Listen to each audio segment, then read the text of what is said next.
All right, well, welcome.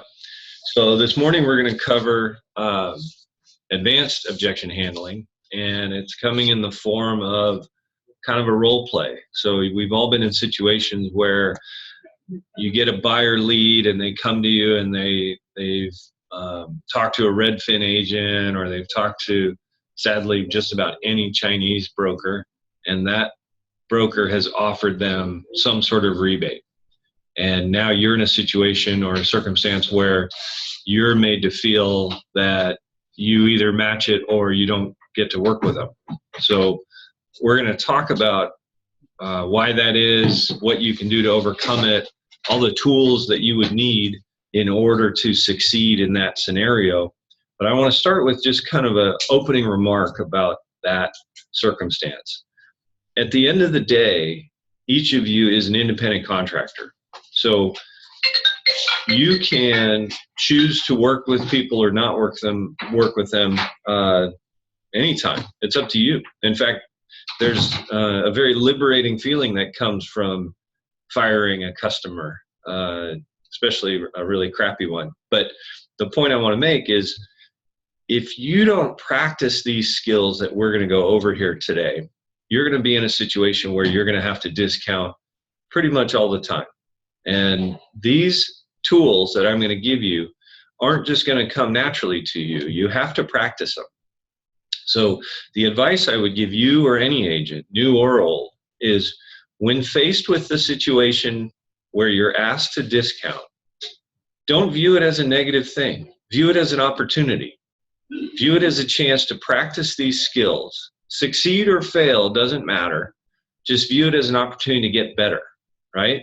Because if you run through this sort of gauntlet of objection handlers and none of it works because you're not very good at it or you're not very practiced at it, you can still sell that person a house and give them the discount they asked for. But guess what's going to happen over time? You're going to get better at this. And this objection handling system is going to allow you to not have to discount as much. It's going to allow you to, in a lot of cases, not discount at all. So don't think that Ed Lane never discounts. Think of it as Ed Lane always tries to avoid discounting, because at the very least, Ed Lane is going to get better at the objection handlers and not having to discount. Does that make sense? So we're going to cover the psychology that is behind it. We're going to run through the tools so that you have them, and then we're going to kick them around a little bit to make sure everyone understands them. And then I invite you to role play them. Practice with each other. Practice with me. Use success hours as an opportunity to say, hey, I just want to practice that buyer discount objection handling sequence because I want to get better at it. All right? So please take advantage of that opportunity.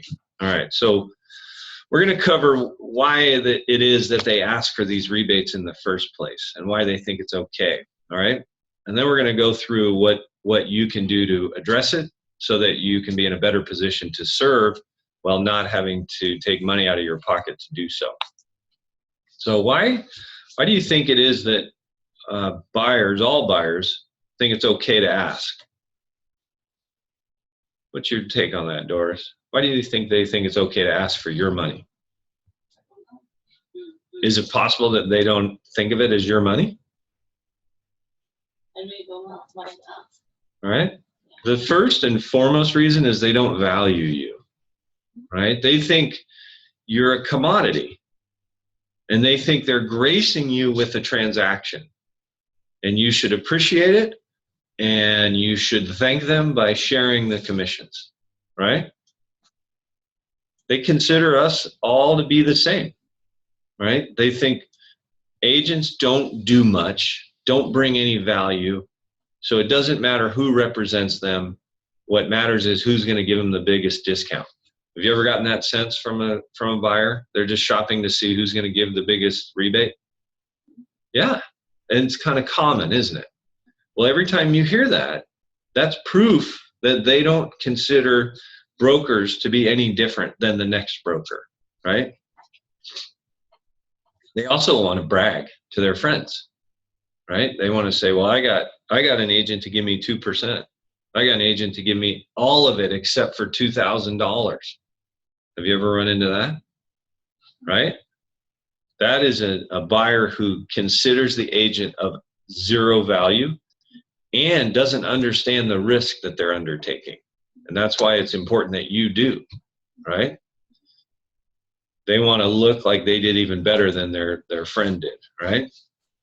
And here's the real kicker, and this is kind of what I started with. They don't consider it taking money from you. They consider it their purchase triggered the seller to give money away, and they just want some of that money to come their direction. They don't look at it as taking it out of your pocket. They look at it as taking it out of the seller's pocket. And we have to ask ourselves, is that what's happening? Is that the right way to think about it, right?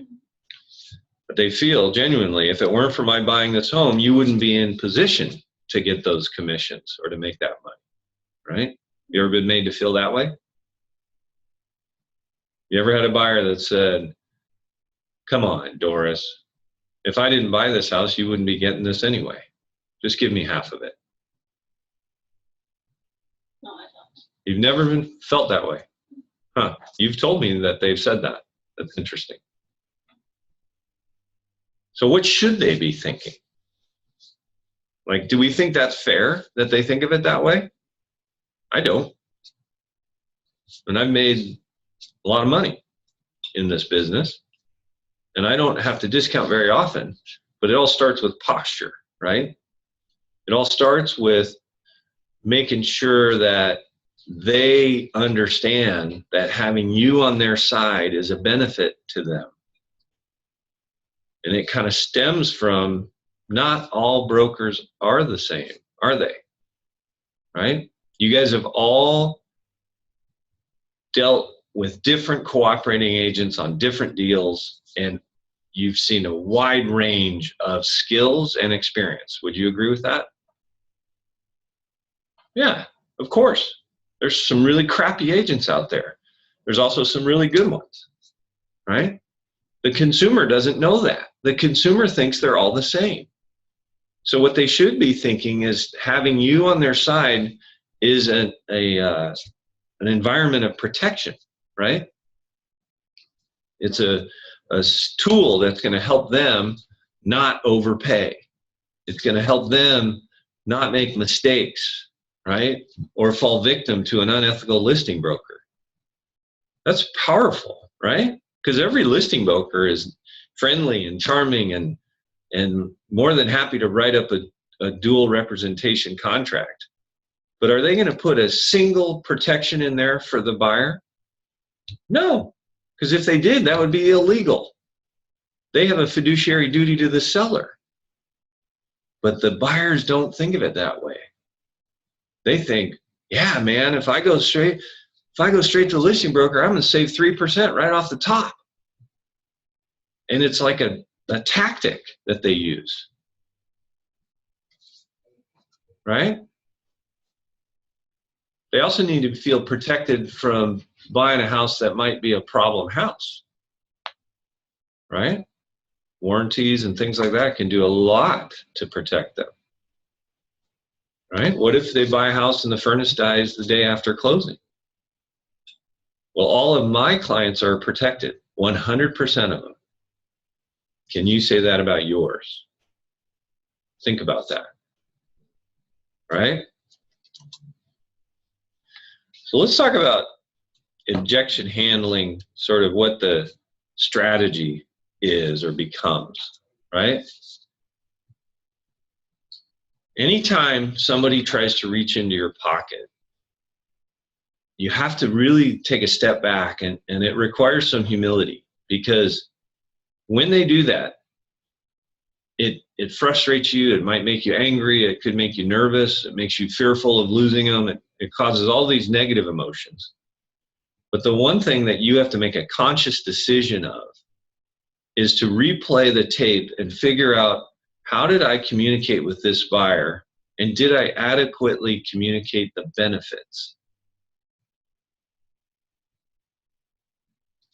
Because remember, price is only an issue in the absence of value, right? And they're not seeing any value in you if they think they have a right to half of your money. Does that make sense? So any objection handling really is a war of attrition.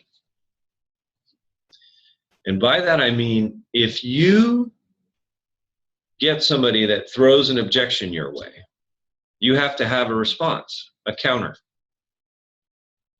And then what do? They throw another objection your way. So you have to have another counter. And it really can come down to whoever runs out of responses first.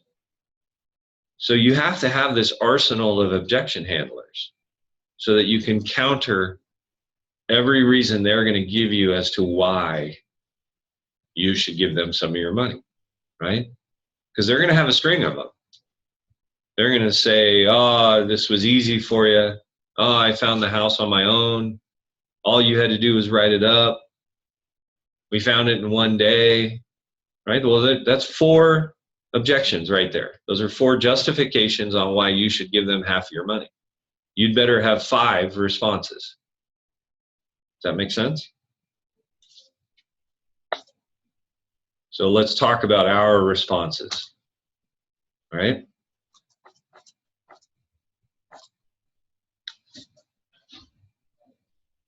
So here are 6 responses that you can use. First one is start with benefits. Next one is called free of charge. Third one is called the Redfin savings guarantee. Fourth one is called the partnership approach. Fifth one is the offer process. And the 6th one is the fear hammer. And you want to remember them in this order, all right? And then the bonus one is guilt. Do you really want to reach into my pocket? So we're going to go through each of these. We're going to talk about what you say and how you say them. And I want you all to take good notes because these are going to make you money. Think back last year. If you gave any rebates to clients, quantify that number and then cut it in half. If you get skilled with these, you will give away half as much money, if not even less, all right? And I really want this one to be interactive, so people ask questions, all right? So start with benefits. What that means is you have to demonstrate to them firsthand and face-to-face that not all brokers are the same, right? Because price is only an issue in the absence of value. Well, the only way to differentiate yourself is to demonstrate value. And if all you do is email listings and open houses, open key boxes, you are no different than the other 25,000 brokers in our MLS. So how do you overcome that? Well, our VIP buyer system is a great way to demonstrate that, right? But you have to live and breathe benefit-rich language and delivering value to customers because they'll pick up on that. They'll start to see and appreciate that you really are different, that you're more than just somebody who's going to open doors, all right? And use the VIP buyer system. How many of you have that presentation on your laptops? Janice does, Doris doesn't. Don, Cameron, Scott, all 3 of you do? Of course. Right? It's the only one I use. So Doris, download it. Get it on your machine. There's a reason why you get asked for discounts more than most of our brokers. And it's because you aren't doing anything to differentiate yourself from the rest of the real estate broker community. Conversely, there's a reason why I get asked for very few rebates. And that's because I never skip this step. And don't worry, it's not lost on me that Chinese buyers ask for it more often, so you're faced with it more often. But don't let that change how you treat customers, how you take great care of them, right? Use the VIP buyer system to demonstrate and differentiate yourself because it communicates that differentiation beautifully.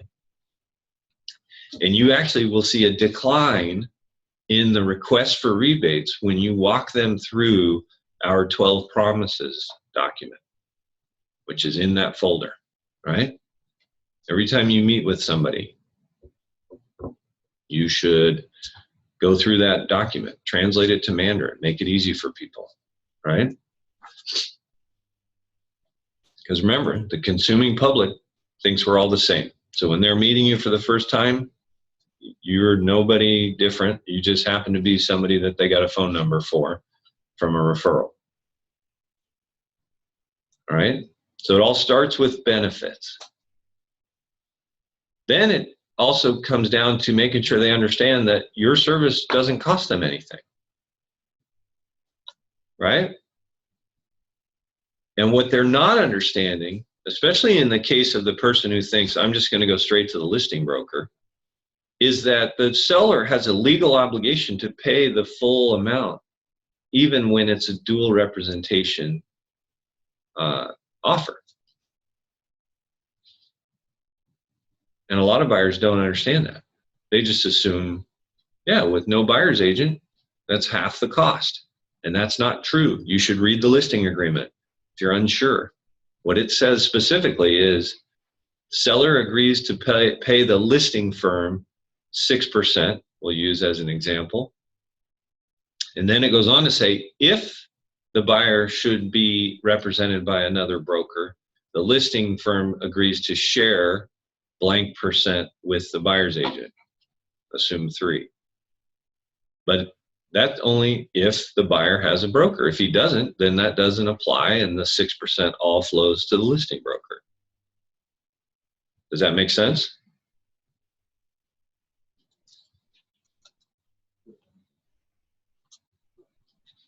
So there's some really powerful language you can use to reinforce this with prospects. And it goes like this. So you see, the seller is going to pay that money either way. In fact, real estate is kind of a unique circumstance where the seller is going to pay the buyer broker and pay for the buyer to have their own legal representation to fight against them, which is kind of weird, right? The seller is paying for the buyer to have an advocate in their corner to fight against the seller's interests. But that's the way it's set up. So which would you rather do, Mr. Buyer Prospect? Would you rather have free professional representation, or would you rather go it alone? And I always say go it alone with some drama. Like, I want them to have a mental image of a desert with vultures circling in the air and skeletons of dead cattle in the ground and all that, right?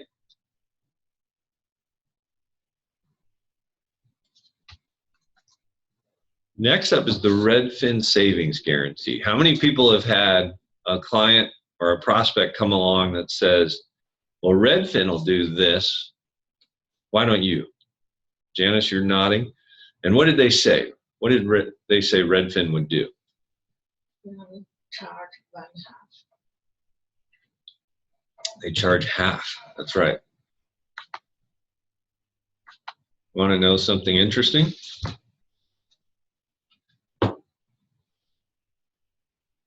They don't rebate half. On average, they rebate $3,000. And it's this fine print that gets them out of whatever they committed to in their marketing. Subject to lender approval and minimum commissions.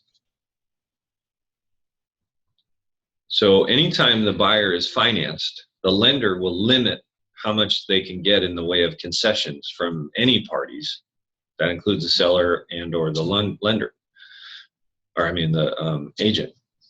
So what they'll do is they'll write their offers with seller paid concessions. And then that squeezes down how much they're allowed to concede. Does that make sense? It's really, it should be illegal. You shouldn't be able to market that you're going to give away half when it is very rare that you ever actually do that. But that doesn't matter, right? The consumer thinks they're going to get half. So is it powerful to be able to explain how it actually works? Absolutely. Right? Do you see how this knowledge could help you not have to discount as much? You might still have to give a rebate, but you shouldn't have to match the half that they're claiming Redfin is giving them. But we can make it even more compelling, right? If the consumer thinks they're going to get half, ask your client this: which would you rather do? Overpay by 10 grand just so you can get a rebate that averages 3 grand? Or get it for the lowest price possible? What did I just do there? I sprinkled in a little fear, right? Because nobody wants to overpay. Janice, you stepped out of the room, so I want to make sure you don't miss this. These are 7 consecutive different objection handlers that you use in order. So don't think whether one will work over the other. You do them all, and then at the end you decide if you're going to discount or if you need to, and if so, how much. Does that make sense? Partnership approach. What do you think that means? Couldn't we work together? The buyer and I? Of course, right? I can even compliment him. Hey, Joe, you're a good negotiator. I like to think I'm a pretty good negotiator. What if we were to work together and make the seller pay? You want them to understand that getting 1% out of you might only be 7 grand or 4 grand or 10 or whatever, right? But what if you could get the seller to concede more than that?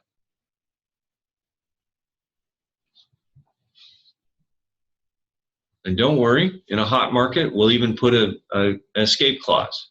And if I'm not able to, then I'll give you some of my commissions, right? Does that make sense? It's a stark contrast if you think about it. 1% of the purchase price versus what your skilled negotiations are going to deliver in the way of results. I think this is really hard to do in the seller's market. You can think that all you want. I do it every day. You have to overcome the negative voices in your head, Doris. 10 competing offer.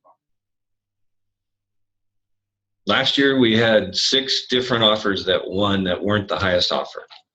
What does that tell you? It's not always price, right? And again, I'm going to say this 17 times in this video because I want to make sure you guys all get it. You don't decide if an objection handler won't work. You don't. The client does.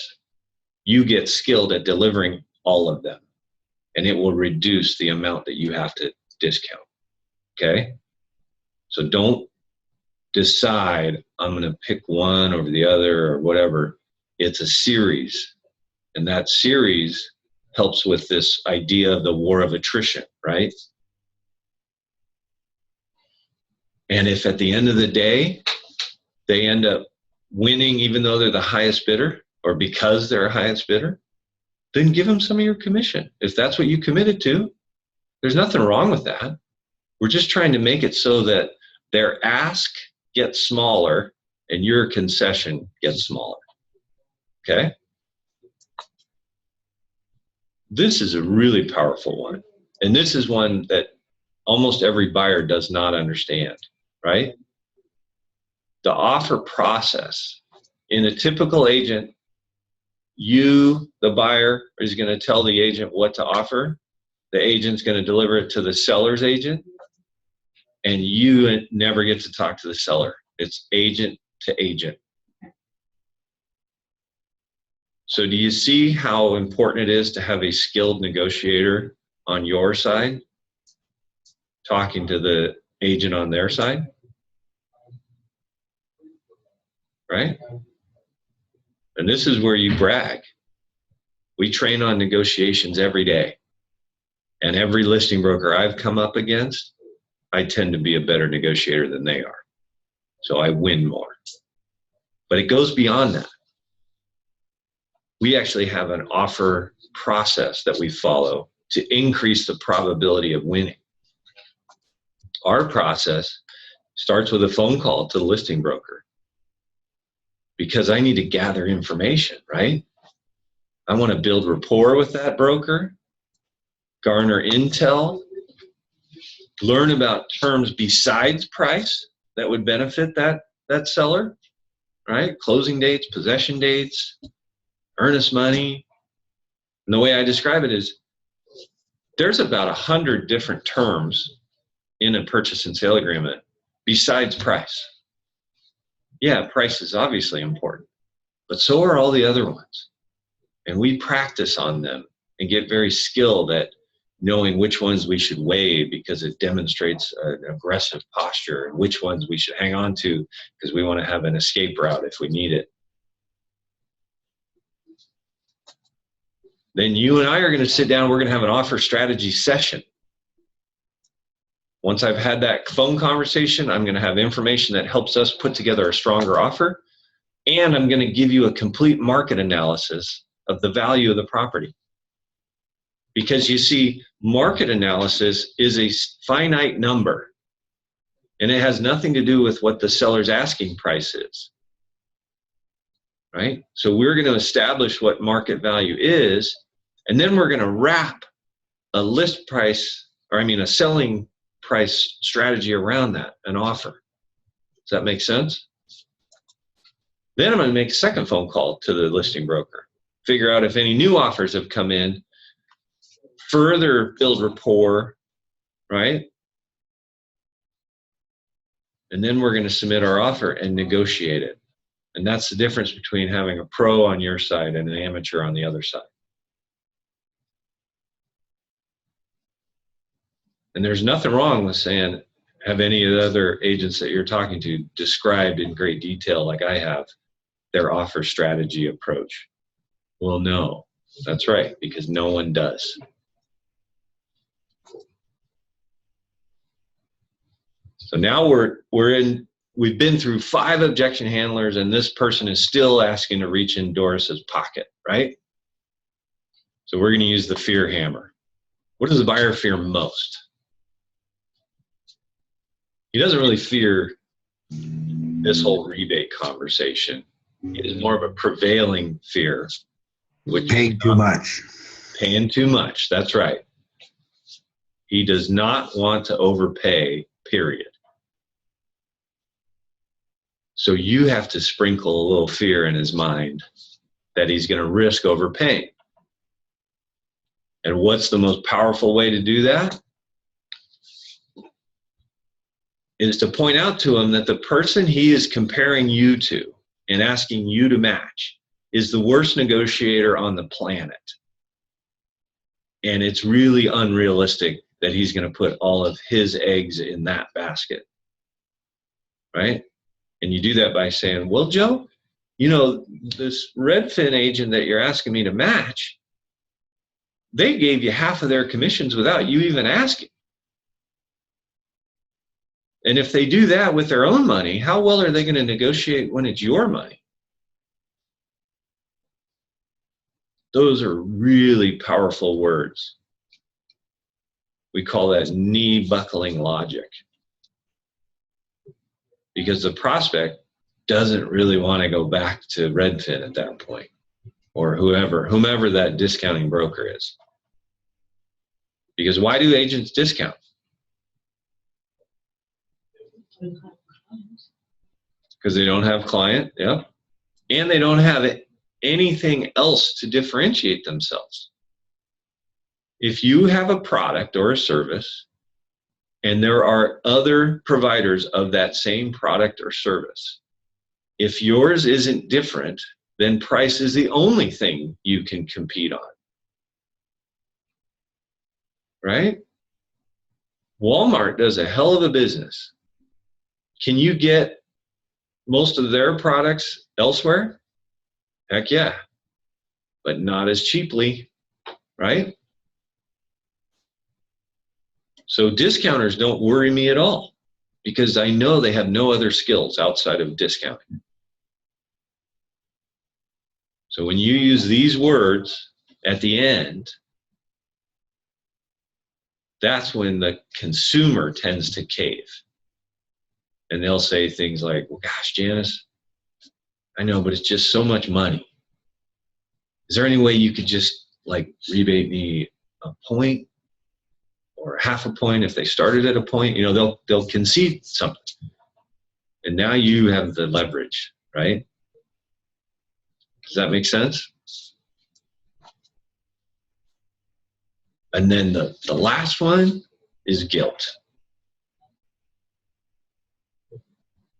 I said, you know, blah, blah, blah, that they're terrible with their own money, and how are they going to do with your money? Is that really what you want to do? And they said, I hear what you're saying, Ed, but yeah, I'm ultimately going to choose who gives me the biggest discount. Then I shift into guilt. All right, so I got to tell you, Bill, this is how I feed my family. Are you saying that with all of the savings and the benefits that I've already discussed, you really still want to reach into my pocket and take money out of it? Make them say it. It's distasteful. They're going to, in most cases, concede at something at that point because it's distasteful to them what you have just illustrated that they are doing. Does that make sense?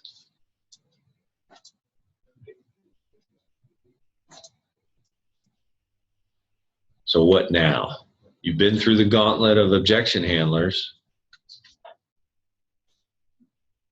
What are you faced with at this point?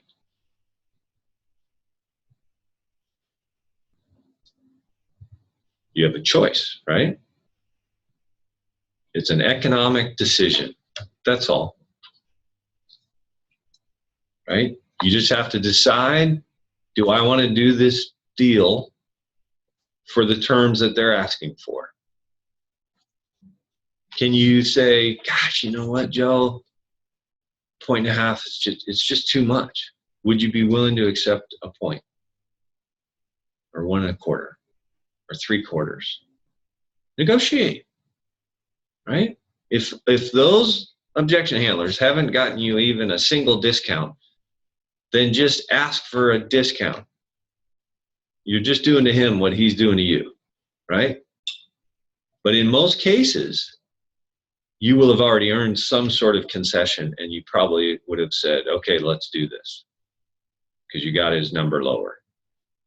Is there a scenario where you say, you know what, I'm not able to do that? Sure. But that's when you have a lot of business and a lot of deals going, and your time is more valuable, right? Otherwise, you're just going to say yes. All you're trying to do is make it a smaller number, right? That's why we have the policy that says, if you give a discount without talking to me, then it's coming out of your pocket. So all you have to do, this is the easiest part for you, is you can either run through this right then and there and then say, I have to talk to my designated broker to get this approved, and then just come back to me, and I'm going to ask you, what did you say? What did he say? What did you say? We'll go through it. Or before you even get into this, and this is what I recommend, say, well, any discount I'll have to get approved by my DB. So how much are you looking for and why? And then let me go talk to them. Then I can give you a more specific response because of you now know why they're asking for it. Okay? In that instance, in either of those scenarios, we'll share in the discount if you end up giving it. Even if you try what I suggest and you strike out and you don't get it reduced even a penny, that's okay, because that's valuable to me because it's valuable to you.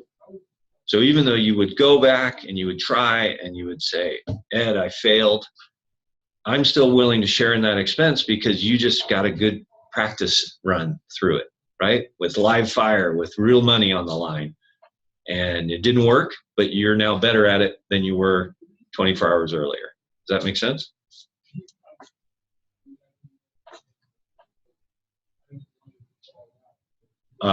So just, I want to recap the 6 of them before we open up to questions. All right, so you start with benefits, then you remind them that your service does not cost them anything. Then you do the Redfin savings guarantee. Then you remind them that together, 2 great negotiators will have a better outcome than apart, right? Then you remind them of the offer process. Then you drop some fear on them about how the other agent is a terrible negotiator and they've already proven it. And then you use guilt. Do you really want to reach into my pocket? And then you make a decision. And remember, on the Redfin savings guarantee, you can say, you should say, in fact, it's in the folder. If I don't save you $10,000 off of the market value of your home, I'll give you $1,000. And for you to, with the price points you're dealing with, change those to 50 grand and I'll give you $10,000. Or, do it with some pomp and circumstance. Take out your pen and go, you know what? This guarantee's not strong enough for you in the house you're looking to buy. I'm going to change it to 50,000. And if I don't save you 50, I'm going to give you 10, or I'm going to give you 5. Okay, who save me 50,000? Below asking. Does it matter that you're predicting that you're not going to succeed? No. You just got them to work with you because you're going to give them 10 grand. You agreed to the discount. That's all you've done. But you're doing it with hope, right? And when they say, Janice, you're not going to get it a penny below the asking price. Say, you know what? We do it all the time, even in this hot market. But if you're right, that's okay. I'm going to still give you money out of my pocket. I'm going to figure out a way for you to win. That's my commitment. Does that make sense?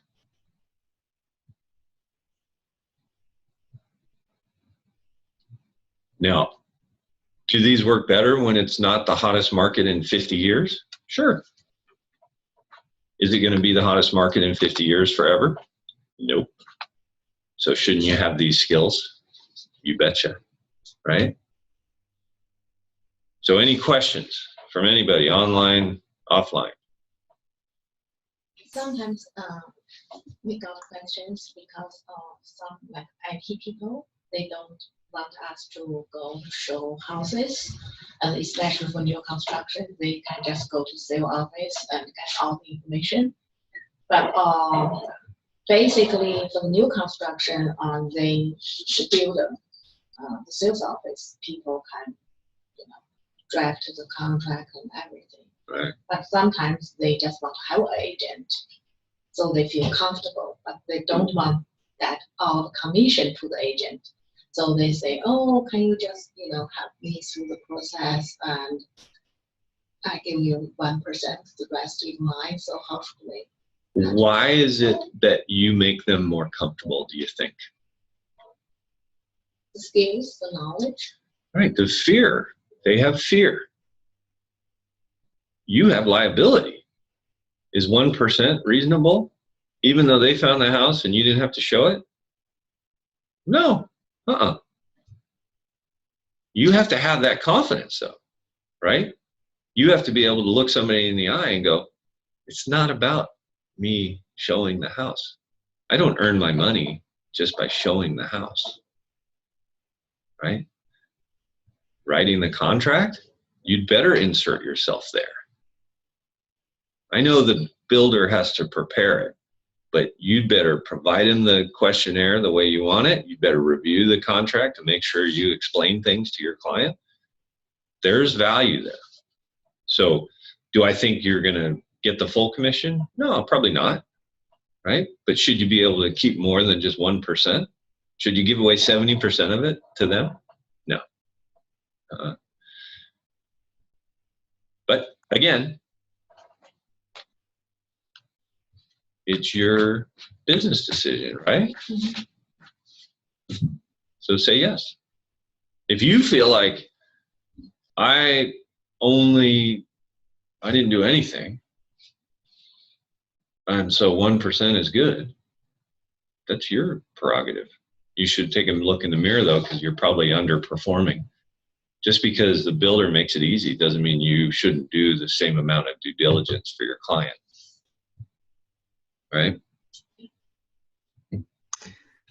So Ed, I have a scenario for you that's kind of funny, but it's logically, I don't know how to really make it any different. But here's a friend of mine who supposedly, his ego makes him that he's been there, done that, done everything in the world, right? So it's crazy. But he said it used to kill him when realtors always said that the seller pays and the buyer never pays. And he was telling me that the buyer always pays because the seller is conceding proceeds to the sale of his house.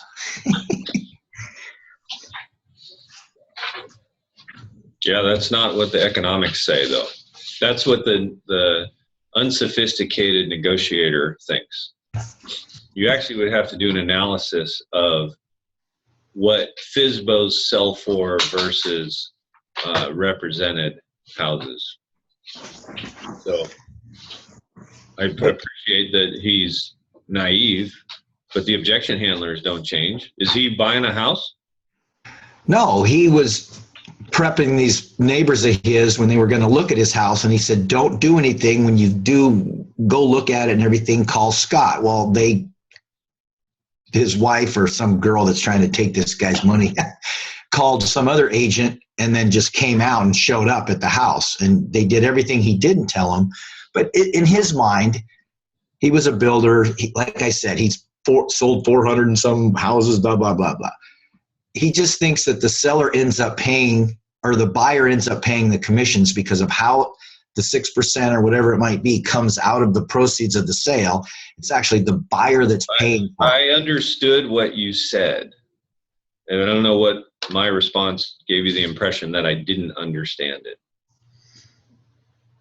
He's not buying a house. No, he was kind of trying to refer somebody. That's not an objection that you're handling. Well, when he said that he thinks that it's funny that I'm sorry to keep interrupting you, but this is about a buyer objection handler. He's a seller. He's neither. So I'm just going to stop the recording here. We can certainly talk about it more if you want. But if you have other questions, come to Success Hours.